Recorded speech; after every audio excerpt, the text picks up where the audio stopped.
Hello. I'm Doctor Who.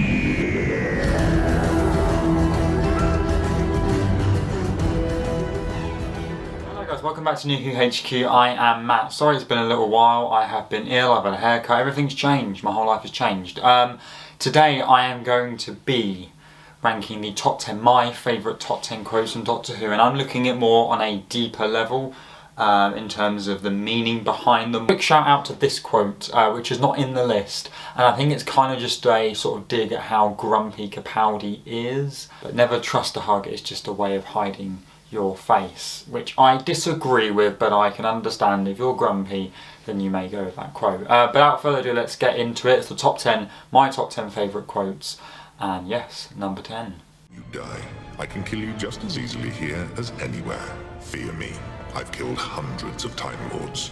Fear me. I've killed all of them. This one just sneaked onto the list, and it kind of, the way it is said by Matt Smith, and in that time of the episode, it is really deep on a Doctor Who level. For him to say that as confidently, as dark as he did, I think that's a really good moment for Matt Smith, and a moment that I like, where I have issues with his Doctor on being serious and not feeling like the Doctor. That is the sort of thing that he said, which I'm like, okay, I get it, I get, you know, I understand you. So that made me really sort of get Matt Smith there, and it's a really cool, you know, you can tell he feels pretty cool saying that. Number 9. You want weapons? We're in a library. Books! Best weapons in the world. This room's the greatest arsenal we could have. I mean, this is probably one that not a lot of people really know about, and I feel like this is quite, this is quite fitting for David Tennant to be sort of, Silence in the Library, Forest of the Dead. I feel like David Tennant and books, you had River Song's spoiler book, and I think of David Tennant with books quite a bit. That's not saying other Doctors don't read books.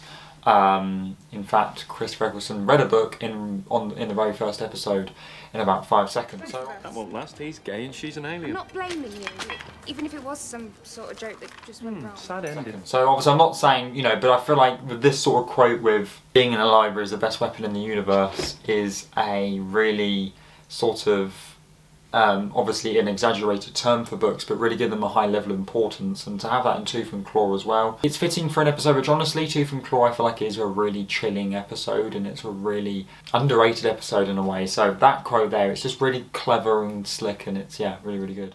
Let's move on to number 8. There's no point in being grown up if you can't be childish sometimes.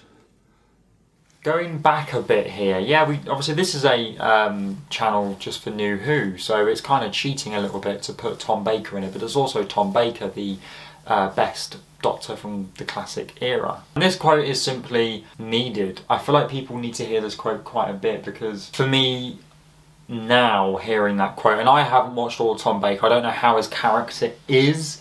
I've seen bits of his era from where he's childish but serious, with his Jelly Babies as an example. So he sort of does resonate with that quote itself, but thinking about it more deeply, that when you do get to a certain age, and for me approaching 21, you're like, okay, I am not a child anymore, but I don't need a boring, mature adult. And I think there's a line between being mature and immature, and sort of having fun still being a little bit childish, in a way that's not sort of silly and immature. Okay, so we're up then to number 7.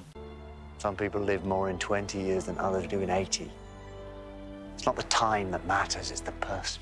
Yes, obviously as deep as this quote is, it also is very much related to the Lazarus experiment, with Lazarus wanting to basically look younger, live forever. And this quote comes in fittingly that, it doesn't matter how many years you're on Earth, it's what you do with your time. I feel like he wasn't really caring about his quality of life, just trying to get as much life out as possible. So I think that's a really sort of interesting quote to put in that situation, and I really, really do like it. Okay, number 6. The good things don't always soften the bad things, but vice versa. The bad things don't necessarily spoil the good things or make them unimportant.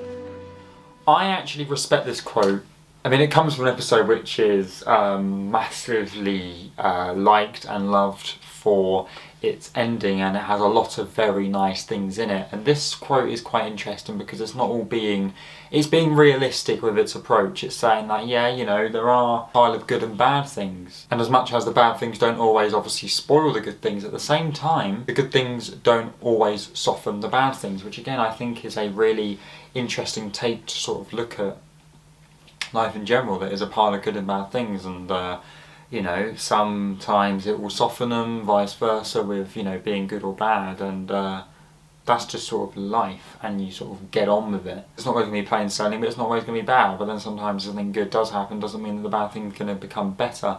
It might just soften it, it might do nothing at all. So yeah, it's a really sort of wordy quote that I actually do quite like in an episode, which is, it fits very, very well with Vincent, who was dealing with depression, who was dealing with a number of things, you know, and you almost feel like an outsider to the world. He was getting bullied within the episode, you know. He had a lot going on in his head, and he met the Doctor and Amy, and he had his paintings, so that does soften the bad things. And obviously his story, you know, obviously in real life doesn't end very well, but he had a lot of good times in it.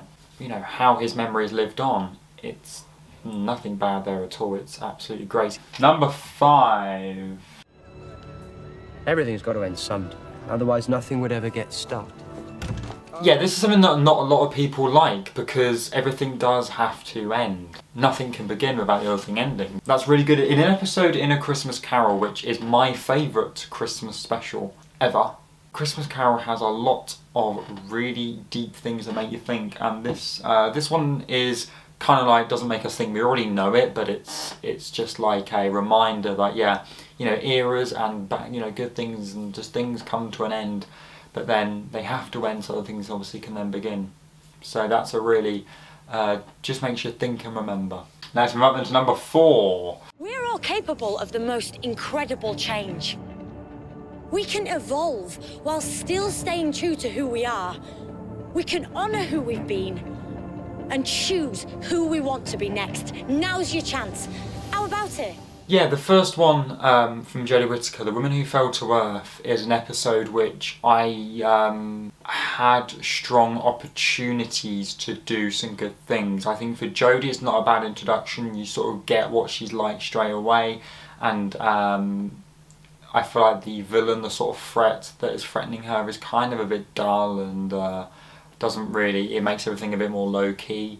But I quite like her interactions and how we're introduced to the characters and the companions. So, and this is probably the most wordy quote on this list. I like quotes that are sharp and quick, but this one really breaks it down, and I want to break it down a tiny little bit more, you know, with saying that we can evolve while still staying true to who we are. You know, we can honour who you've been and choose who you want to be next. I think this is kind of something which people my age would sort of resonate with, because we are at a time now where we are changing, but we're also trying to stay true to ourselves. But ourselves, we've always known, has sort of been children, teenagers, so it's kind of like, okay, we're trying to like move into adulthood now where we're a lot more independent. We haven't got that much reliance on our families. Some will, but you know, a lot won't. They're living on their own, etc., being at university, whatever. So this is something definitely more for, I'm not saying people older cannot sort of understand this quote, but well, obviously they would have done at one point. When maybe you don't know what you want to do with your life, or you're changing and you know, you're doing things you've never done before, you kind of do think, am I still the same person, you know? But maybe I'm just evolving. The root personality, the root person that I am, I've always been, staying the same. I'm just switching things around. Really, really like this quote. Okay, let's move up then to number 3. There'll be a story in your head. That's okay. We're all stories in the end. Just make it a good one, eh?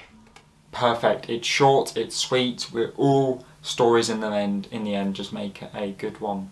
I don't think there's much more I can say about this quote apart from it is generally beautiful. I feel like it's quite a bit of a motivational factor, and that we are all stories. Everything is a story, and we are one.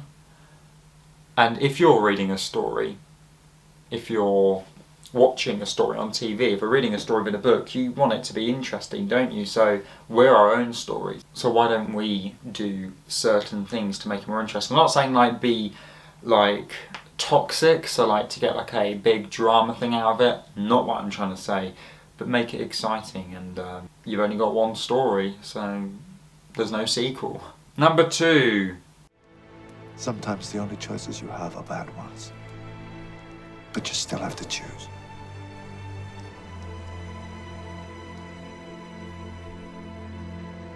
Yeah, I remember this quote on the Orient Express. This came after the decision about, everyone was saved off the train, well not everybody, but people that were left, but people had to die. The people had to die so the Doctor could save everybody else, which kind of makes this quote about, sometimes, the only choices you do have are bad ones. You let people die, you let people die. Yeah, okay, less people would die, but still a fair number of people died. And I feel like this is a fantastic quote for Capaldi. He's very good at them sort of deep, darker sort of quotes. And I feel like this quote sort of sums up the whole of Series 8. And, sometimes, okay, he maybe did make the wrong decision. But a lot of times, the wrong decisions, the bad choice out of the two, sometimes they are both the bad choice. So either way, it's going to be the wrong decision. So it's a real quote that sort of gets you thinking as well. I really like it. But it's not my favourite one. And this is my favourite quote from Doctor Who. Who's she? Nobody important. Nobody important. Blimey, that's amazing. Do you know, in 900 years of time and space, I've never met anyone who wasn't important before. Honestly, every single one of these entries on this list are special and important for the episode they're in, but just generally to tell people and for people to remember and to sort of go with. For me personally, they matter to me in different ways. This one is just plain and simple. Everybody is important. That's the overall message. To have over, 900 years in time and space, I've never met anyone. That's a real wide scope of a quote. We all live our little lives and we don't really think about other people and how important they are, but everybody has something to do, if that's big, if that's small. But I think it just makes you appreciate people in general. And I'd also like to point out that this was in the Christmas Carol yet again. So Christmas Carol is basically winning in this list. But those are my quotes. It's quite a different video because it's kind of a bit deeper beyond Doctor Who and looking at life. But let me know what your favourite quotes are, because I do think this is celebrating a lot of really good creative writing, mainly from Moffat to be honest with you, but Russell as well and Chibnall. So let me know what your thoughts are in the comments. If you're new, please do give this video a like and subscribe, and I'll see you all very very soon. Goodbye.